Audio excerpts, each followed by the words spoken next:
Hello there, it's just me, your old buddy Grizzly Jim, and I have a very special guest in the studio today, and you probably know him as Ben, the company director, the chief, the head honcho. Sounds important. Well, you are quite important. I mean, not quite as important as me. A lot of people, when I make these videos in here, you've probably noticed this bow here. It's normally up on the wall, and most comments in the videos are, "What is that bow on the wall?" And it is a very special bow.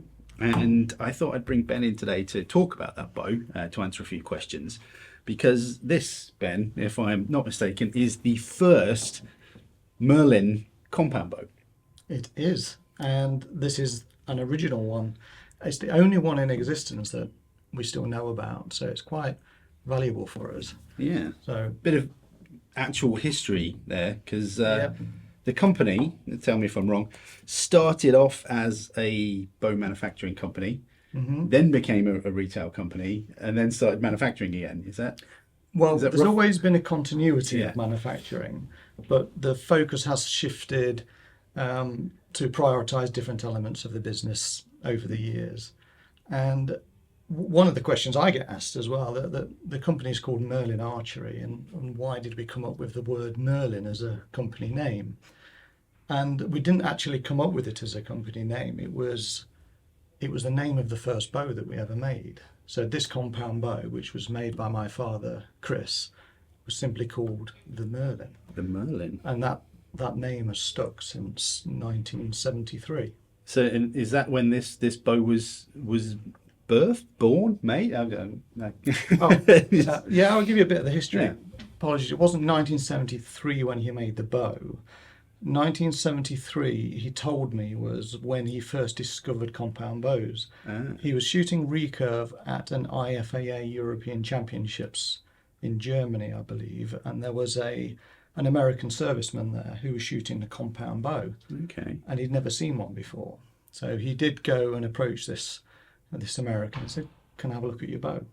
And he got fascinated by the compound bow, and back then, I don't know if you know, but the internet didn't exist back in 1973. Did it not? And so buying internationally was quite tricky. Yeah. He had a friend that visited the USA and asked him to bring one of these compound bows back, and he bought him back a PSE. Okay. So the first compound bow my dad ever owned was a PSE, and because he wanted to start learning about these bows, and other people were looking at this bow, wondering where they can get them from, and it was very difficult to import equipment I from can the imagine. USA. So he thought he'd make his own compound bows. So after studying this PSE, That's very Chris Jones, to be fair. so this is the bow that he made, and he made it in 1975, called the Merlin, and that's where the business really started.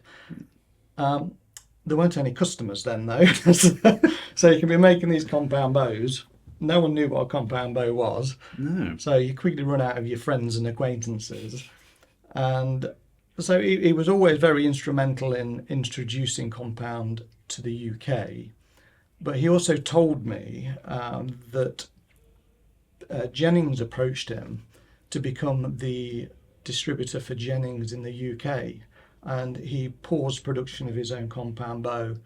Okay. I don't know the year exactly, but probably around 1977, something like that, while he was selling Jennings compound bows at the time.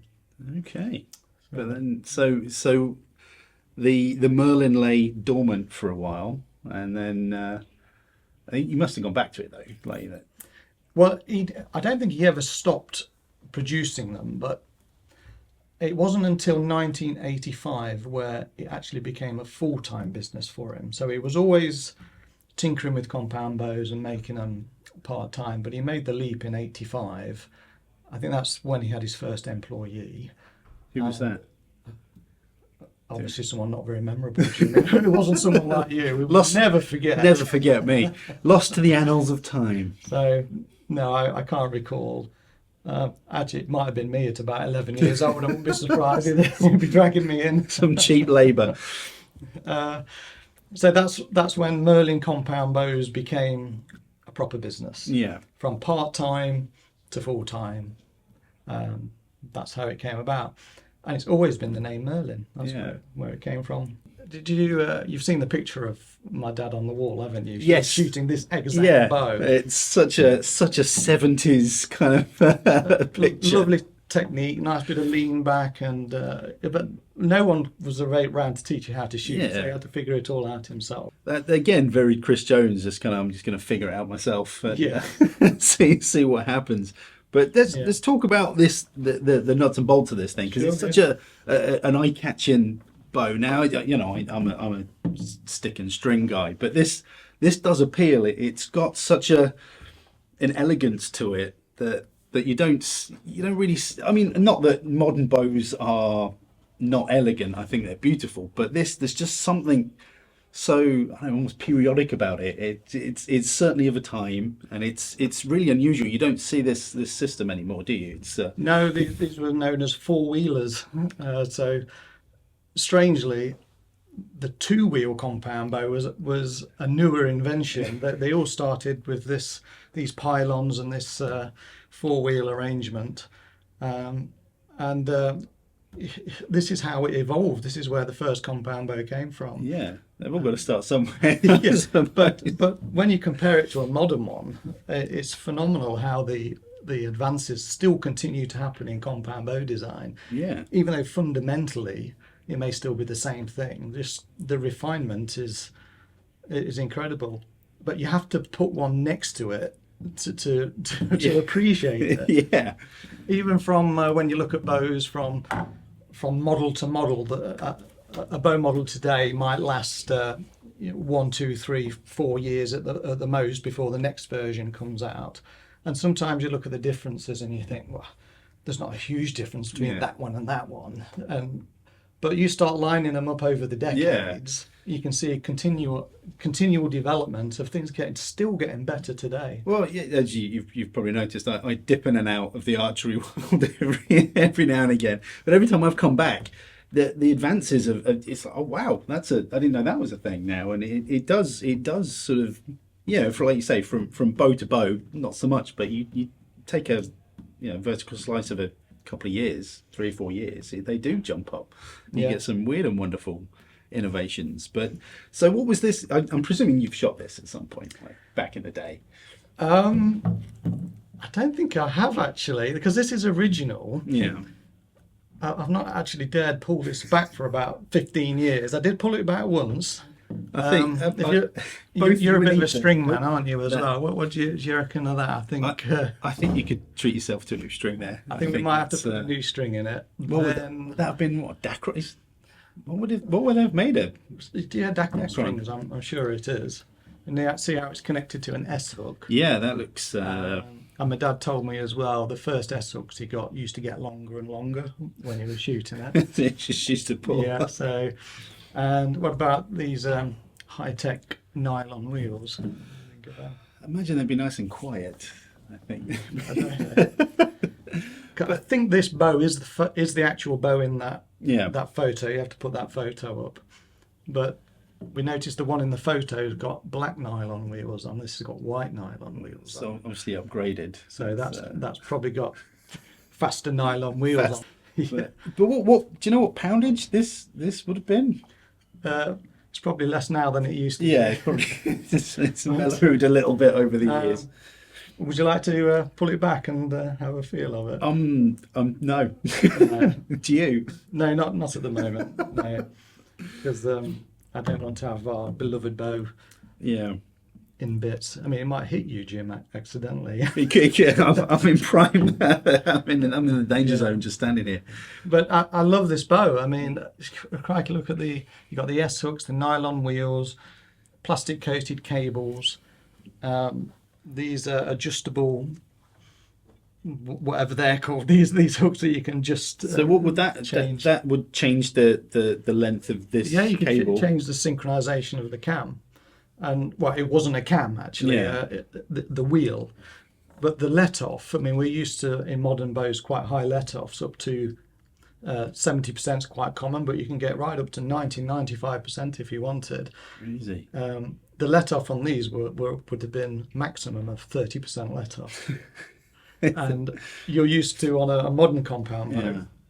a nice positive stop when you pull it back. It'll Yeah. break down and it'll be nice and firm. There was no such thing as a stop on a Still a bit one spongy. of these bows. You just had to not pull it any further because it would just be incredibly spongy on the back end. But it was just amazing that this really has transformed archery. Yeah. It took a long time to be accepted in the UK. And my dad was also involved in the first test tournament for compound. I think it was in Trackerscan in Yugoslavia in the, I'm going to get the dates wrong, but I think it was in the 80s. 80s. That's approximate enough to be Yeah. okay, I think. We can Yeah. But, I mean, look at the lovely tall leather things that he's done. I love this. I mean, again, this is very Chris Jones. Yes. I was lucky enough to obviously didn't know him as quite as well as you, but I got to know Chris really well, and that's just so him, that kind of sort of tooled leather inserted to a bow. Yes, and one of the standing jokes with him in more recent years before he passed away, he had this thing about chrome. Whenever he had a car, he'd have to put chrome bits on it, chrome wheels, and he'd always want to put chrome cams on the bows, and I didn't want chrome parts on. And so when we was developing the Origin bow, I was adamant it was going to have black cams. I would not hear of it that we were going to have anything chrome on the bow. But he went ahead and did it anyway. He came in with a chrome Origin many years ago. So that's actually quite conservative for him. Yeah. He also told me a funny story about these limb tips as well when he was So what is this? shooting. Is that like a lump of fiberglass on? Yeah, so you got a fiberglass limb, and then there's a this block that's been glued to the top of the limb. But one of the first tournaments he shot with the bow, the blocks and the cams all shot forward and wedged in the fork of the limbs. So he had a bow with his lovely prototype bow. Yeah. With the cams wedged in the fork of the limb. I thought that was hilarious. That can happen to you. I don't know. But it's such an amazing piece. I'm so glad we've got it sort of in the collection. I love having it on the wall there. It's just, you know, it's a nice little reminder of where the company came from, and because I've been involved in archery for a long time, but even when I first started, I was very interested in compound bows when I first started. But there was even then there was still a little bit of stigma about compounds. But it was Merlin and Chris Jones was the kind of the original names in sort of compound over here. Really, they're what kind of really kicked it up the and he would show anybody that wanted to see the bow, let them shoot his bow. He just developed a real passion for the compound bows, and when he would go to a tournament, because compound bow there wasn't really a classification for it. Some of the tournaments would allow him to shoot, but they would stick him right at the end of the line with a separation between his target and all the other targets. Don't know where to put you. Just at the end. So he did. Yeah, he did do a lot to establish compound in the UK. Yeah, and because it didn't just stop with this bow, did it? Merlin went on to make loads of different bows over the years. Yeah, we've got a tremendous back catalogue of developments and technology that we've developed and has become standard through the industry. We need to tot it up, but there must have been 30, 40 different compound bow models that we've had. And they're all quite different as well. That's the thing that I always remember about Merlin bows back in the day. They were all very distinctly they all did something a little bit different. They all... Yeah, always pushing the boundaries, and some of the ideas were great and still exist today. But some of them are best left in the past. You've got to experiment. I mean, the development curve, just looking at this bow, if you didn't do crazy things and try different things, it takes people like my dad and other bow manufacturers today. You've got to keep testing. He was a pioneer, wasn't he? And really was. I try to follow in the same spirit. We still make our own compound bows. We're always working on new ideas and testing new things, continually wanting to push the boundaries forward. And it is lovely to look back at something like this. And it's on my to-do list. I don't know whether I'll ever get around to it, but I would love to remake this in modern materials. That'd be pretty amazing. So a machined riser, modern fiberglass limbs, still use this 4-wheel arrangement. You're not going to keep the nylon. I think you upgrade that a little bit. Well, yeah, but that's what I like to do, swap out all of the old materials, make new materials out of the modern strings and cables. I bet this would shoot really good. Yeah. This would be a great short distance bow. Would it hold up, do you think? Well, with the modern materials, it would. Oh, do you mean performance? Yeah, performance-wise. Would it? Would you see sort of record-breaking scores with it, or as things moved on? One of the big advantages of modern bows is that they are so much easier to tune and set up. Back when these were popular, and even through the 80s and 90s, you had to be a very good technician to be able to tune and adjust one of these bows to its optimum. Everything made today is straighter, more efficient, faster, easier to tune. But you only have to look at some of the videos. I was watching one on YouTube the other day. We'll have to put a link to this one. It was quite interesting, from 1985. You could do one of them things up there. Point up there. Yeah. Or is it with one of them, and then you can click on it? Well, we'll do that then. But Terry Ragsdale shooting indoors with a bow from the 80s. The accuracy was unbelievable.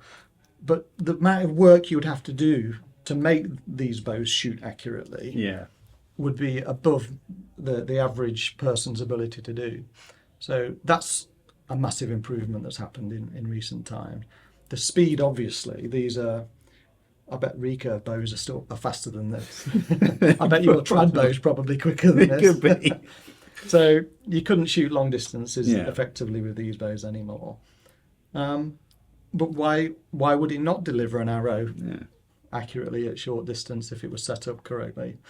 It's not the plane, it's the pilot. I got that from Top Gun. Is that right? Yeah. But I think the plane has something to do with it still, though. I think so too. But so, no, they wouldn't hold a patch on today's modern bows. But I mean, look at the axle length. I didn't even measure it. It's probably 50 inches. Brace height. Wow, check that out. You don't hit your arm with this, you hit your bicep up here, don't you? I think I've got an old Ben Pearson trad bow that's about the same length as that. A little Master Mag or something. Yeah. It's very heavy as well, actually. So, yeah. But who knows? Maybe I'm just looking at it with, rose tinted glasses. maybe.